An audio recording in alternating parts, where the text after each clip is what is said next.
алдыңғы бөлімдерде біз файлдар, файлдық жүйелер туралы ақпарат алдық. Енді реестрді қарастырамыз. Реестр дегеніміз бұл операциялық жүйеде жүйелік параметрлерді, аппараттық құралдардың, бағдарламалардың және пайдаланушылардың конфигурацияларын сақтайтын дерекқор. Ол операциялық жүйенің дұрыс жұмыс істеуін қамтамасыз етеді және жүйенің көптеген аспектілерін басқаруға мүмкіндік береді. Реестрдің негізгі қызметтері: жүйелік параметрлерді сақтау, Windows конфигурациясын, драйверлер мен қызметтерді басқарады. Екінші, бағдарламалық жасақтаманы басқару, орнатылған бағдарламалардың параметрлерін сақтайды. Үшінші, пайдаланушы профильдерін сақтау, әрбір пайдаланушының жұмыс ортасын сақтайды. Келесі, құрылғылар мен драйверлерді басқару, компьютерге қосылған жабдықтардың параметрлерін басқарады. Реестр құрылымы. Windows реестрі иерархиялық құрылымға ие және негізгі бөлімдерден тұрады. HK Classes Root, файл кеңейтулері және олардың байланысты бағдарламалары. Келесі ол HK Current User, қазіргі пайдаланушы параметрлері. Одан кейін HK Local Machine, барлық компьютерге қатысты жүйелік параметрлер. HK Users, барлық пайдаланушылардың профильдері. HK Current Config, аппараттық құралдардың ағымдағы конфигурация. Реестрдің негізгі элементтері: кілттер, қалталар сияқты жүйелік параметрлерді топтастырады. Қосалқы кілттер, негізгі кілттердің ішіндегі бөлімдер. Мәндер, кілттердегі нақты параметрлер. Реестрде мәндер бірнеше түрге бөлінеді. String, жолдық деректер, binary, екілік форматтағы деректер, D-word 32 биттік сандық мән, Q-word 64 биттік сандық мән. HK Classes Root бұл Windows реестріндегі негізгі бөлімдердің бірі. Ол файл кеңейтулері мен олардың қандай бағдарламалармен ашылатынын анықтайды. Сонымен қатар COM және ActiveX компоненттерінің тіркелген кластарын сақтау үшін қолданылады. Негізгі қызметтері: файл кеңейтулерін бағдарламалармен байланыстыру, бағдарламаларда қолданылатын COM объектілерін басқару, қолданбалардың тіркелген сыныптарын сақтау. Бұл HKSR құрылымы және мысалдар, яғни файл кеңейтулерін байланыстыру. Әрбір файл кеңейтімі сол HK Classes Root бөлімінде өз кілтін алады. Мысалы, HK Classes Root тексті, ол әдепкі тексті файл, бұл кілт басқа бөлімге сілтеме жасайды. Бұл параметр тексті файлдарын ашу үшін Notepad бағдарламасын қолданатынын көрсетеді. HKSR-ді қалай өзгертуге болады? Яғни қажетті құрал ол regedit. Win плюс R басып regedit деп жазамыз. Сол кезде сол бөлім ашылады да өзгерту керек кілтті тауып, қажетті мәнді өңдеп, соған жаңа кілт қоса аламыз. Сақ болыңыз, қате өзгерістер болса, Windows жұмысын бұзуы мүмкін. Жұмыс істеу кезінде ескеретін жағдайлар, ол тек сенімді өзгерістер жасасаңыз, яғни файл байланыстарын дұрыс емес өзгерту файлдардың ашылуы бұзуы мүмкін. Резервтік көшіру жасаңыз, яғни реестрді экспорттау арқылы сақтық көшірмесін жасаңыз. Командалық жол арқылы өзгерту. Кейде реестрді өзгерту үшін regadd немесе regdelete командаларын қолдануға болады.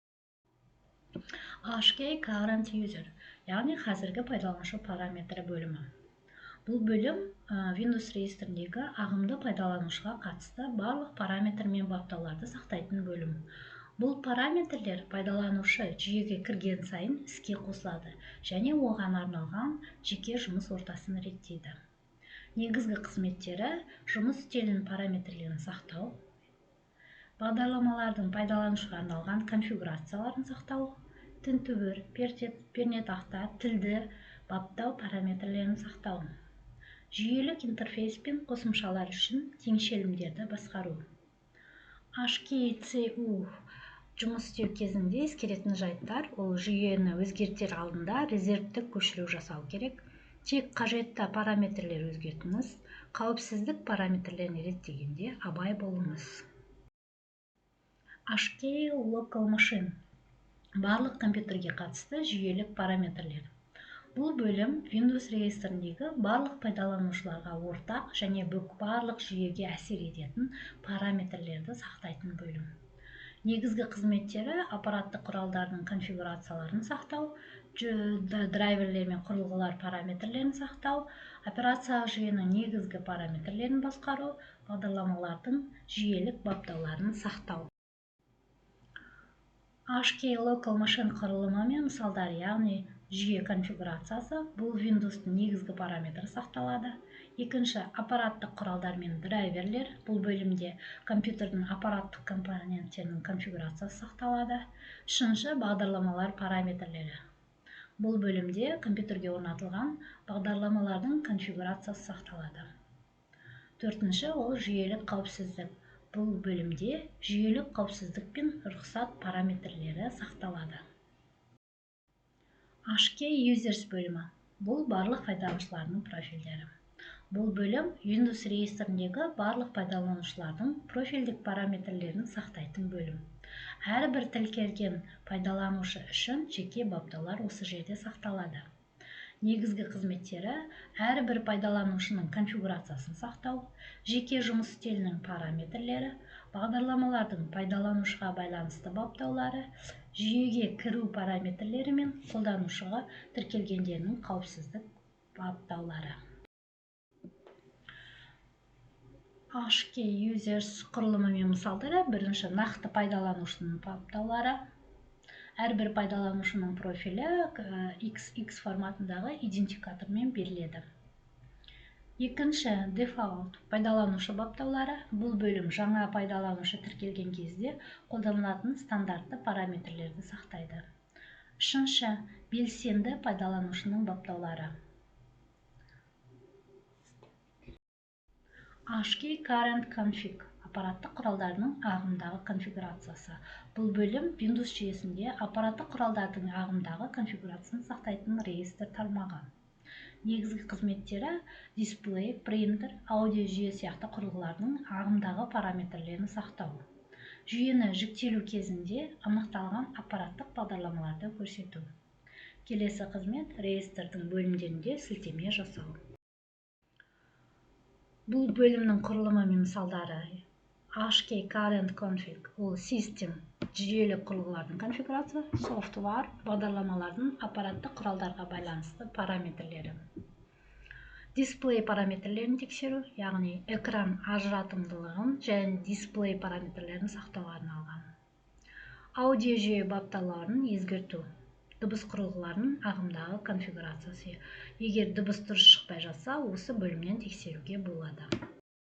Реестрмен жұмыс істеу кезінде сақтық шаралары. Қате өзгерістер Windows жүйесінің дұрыс жұмыс істемеуіне әкелуі мүмкін. Өзгеріс жасамас бұрын резервтік көшіру жасаңыз. Ол үшін файл экспорт арқылы қажетті бөлімді сақтауға болады. Белгісіз немесе күмәнді реестр өзгерістерін жасамаңыз.